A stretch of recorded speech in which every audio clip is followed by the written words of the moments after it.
เจ้าร้อนฮอดถ้ำพวงกันได้นี่นี่เบอร์ถ้ำพวงตำนานเมืองบางบดล่ะนี่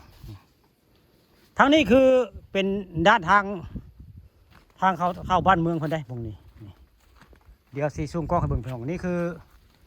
ซุ่มประตูเมืองบางบดหรือว่าประตูเมืองบางบดล่ะนี่ในตำนานผู้เฒ่าผู้แก่เพิ่นบอกให้ฟังเล่าขานว่าเป็นสถานที่ศักดิ์สิทธิ์ของท่านหลวงครับตำบลนาตาลล่ะนี่มองนี่ซ้ายขวานี่ผู้เฒ่าผู้แก่เพิ่นเว้ามีหูหินแต่แท้นั้นมีแต่พระในตลาดเด้พระขี้ข้างพระไม่โยได้นี่ลายได้ตะกี้น่ะนี่ประวัติเล่าขานมาได้นี่มื้อนี้ผู้ค้าปาตะคำพาชมพาเสียงยาเสียงยามพาหลานพระเจ้ามาเที่ยวพี่น้องมื้อนี้มาเที่ยวแล้วก็มาว่าพื้นประวัติของซุ้มประตูเมืองบางบดหรือว่าถ้ำพวงในตำนานนั่นนี่มื้อนี้พาหลานชายมาบริเวณถ้ำพวงบ้านม่วงคำตำบลนาตาลได้ประวัติกับเรื่องลือเติบได้หมองนี้เขาจึงว่าขานบ้านนี้คือเป็นทางเข้าเมืองบางบดเดี๋ยวหินเพิ่งกับผู้จุเดี๋ยวคักได้พี่น้องผู้จุเดี๋ยวคักได้เนาะตลาดเนาะผู้ปานเฮ็ดเอาเนาะปกติเขาว่าอันทางเข้าเมืองบางบดและถ้ำพวงนี่คือดีได้ผู้คือสิ่งนี้มันคืออย่างเจ้าหลานคือประตูไซเมืองลาวบ่เคยไปเที่ยวในประตูไซเมืองลาวบ่เคยแล้วประตูไซเมืองลาวก็เป็นนี่เด้อบ่โอ้บัดเมื่อจะไปเสิร์ชเบิ่งเด้อบ่โอ้แบบนี้สิอยู่เวียงจันทร์คือเดียวเลยกับอันนี้คือเดียวบ่โอ้นี่แต่ก่อนนี่จะร้านเขาผู้เฒ่าผู้แก่ว่านี่น้องฮู้นี่มีแต่พระได้นี่ครับพระมีวัดพระกี่ครั้งพระหยังเขาเอาให้ฟังในประวัติผู้เฒ่าผู้แก่ว่านี่บริเวณนี่พระใบน้อยเขาว่านี่อยู่บริเวณนี่เดี๋ยวนี้สมบัติเทียบมาหายไปแล้วว่าง่ายคนถือศีลที่ทำบ่ได้ของมือนี่มาเห็นเขาจะได้อีกบ่มีเลยแหละนี่แต่เก้าหันประวัติมันเขาจะเอาพระหลายได้นั่นนี่อันถ้ำพวงบ้านม่วงคำตำบลนาตาลหลายได้ประวัติได้นี่ที่มาของประตูเข้าเมืองบางบดนะอันซึ่งหน้าไปนี่คือเป็นบ้านเมืองกับเจ้าได้นี่ทางด้านหลังของเจ้าลานนั่งนี่คือเป็นเมืองบางบดได้ในมิติหนึ่งนะประวัติกับเจ้าเอาฟังให้ฟังว่านี่คือถ้ำพวงบ้านม่วงคำอันนี้เป็นหินเป็นผาแบบนี้แหละนี่ประวัติกับเจ้าเล่าขานมาว่าหม่องนี้คือทางเข้าเมืองบางบดเพิ่นมื้อนี้ผู้ค้าปาตะคำมาชมกับหลานได้มื้อนี้มาแต่เก้านี่มาหม่องนี้เฮ็ดออกดีได้จะลานได้หม่องนี่เฮ็ดปุ้งนะนี่ได้เป็นหมู่เด้นี่ฮะนี่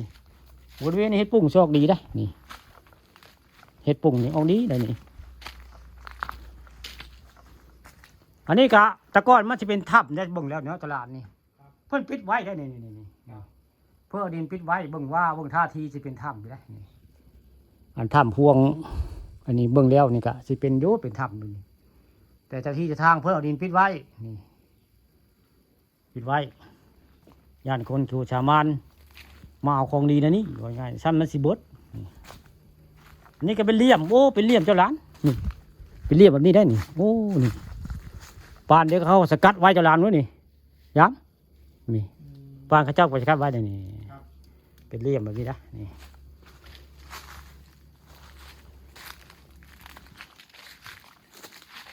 เป็นอิน2 อันพี่น้องได้ขึ้นไปจุเดียวไว้เดี๋ยวผมนี่อันนี้กะหูนี่กะโมเน่ได้อาจจะมีนอกตลาดอาจจะมีพระได้ในนะลุงก็ได้นี่พระบ่มีพายขึ้นเบิ้งได้นี่นะโกนนี่อาจจะมีพระบ่จักได้นะโกนนี่ลุงว่าได้นี่ถ้ำเทิงก็มีถ้ำน้อยผู้เพราะบ่มีพายขึ้นเบิ้งเหมือนกันอาจไม่เน่แล้ว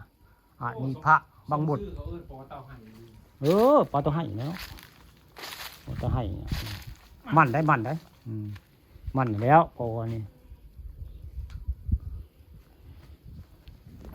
เขาเป็นคนในพื้นที่ในตำบลแล้วจะจักตำนานของอันนี้ตำนานเราขานพี่น้องวันนี้พาหลานมาถ้ำพวงบ้านม่วงคำเลยมาเว้าประวัติเรื่องถ้ำพวงอันนี้ในตำนานว่าทางเขาถ้ำมันถ้ำนี่คือถ้ำชอดพุ่นชอดพี่พี่น้องนี่ถ้ำลีก็พูดแล้วหม่องมีทางเข้าถ้ำก็คือบริเวณถ้ำระฆังมีทางเข้าถ้ำได้แต่เขาเจ้าปิดไว้อยู่ง่าย มีได้ทางร่ำนะมี แต่เขาเจ้าดินปิดไว้